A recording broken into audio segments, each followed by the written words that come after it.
In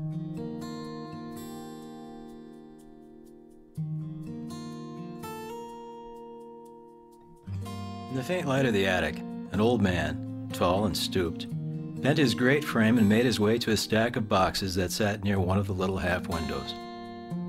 Brushing aside a wisp of cobwebs, he tilted the top box toward the light and began to carefully lift out one old photograph album after another.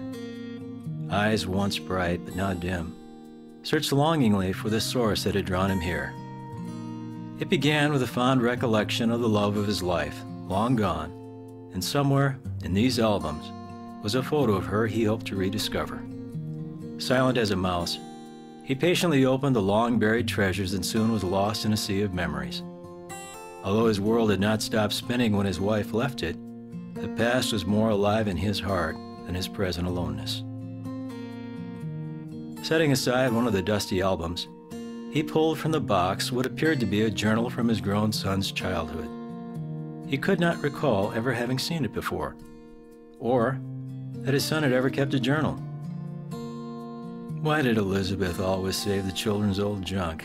He wondered, shaking his white head.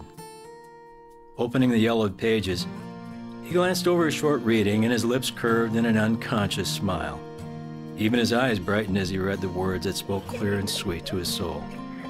It was the voice of the little boy who had grown up far too fast in this very house, and whose voice had grown fainter and fainter over the years. In the utter silence of the attic, the words of a guileless 6-year-old worked their magic and carried the old man back to a time almost totally forgotten. Entry after entry stirred a sentimental hunger in his heart, like the longing a gardener feels in the winter for the fragrance of spring flowers. But it was accompanied by the painful memory that his son's simple recollections of those days were very different from his own. But how different?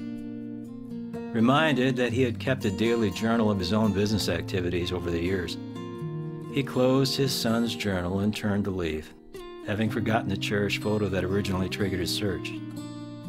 Hunched over to keep from bumping his head on the rafters, the old man stepped to the wooden stairway and made his descent, then headed down a carpeted stairway that led to the den. Opening a glass cabinet door, he reached in and pulled out an old business journal. Turning, he sat down at his desk and placed the two journals beside each other. His was leather-bound and engraved neatly with his name in gold, while his son's was tattered and the name Jimmy had been nearly scuffed from its surface. He ran a long, skinny finger over the letters, as though he could restore what had been worn away with time and use. As he opened his journal, the old man's eyes fell upon an inscription that stood out because it was so brief in comparison to other days. In his own neat handwriting were these words: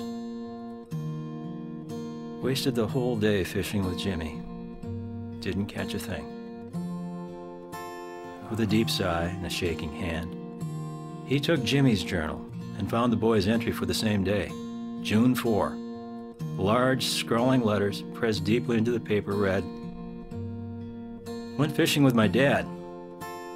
Best day of my life."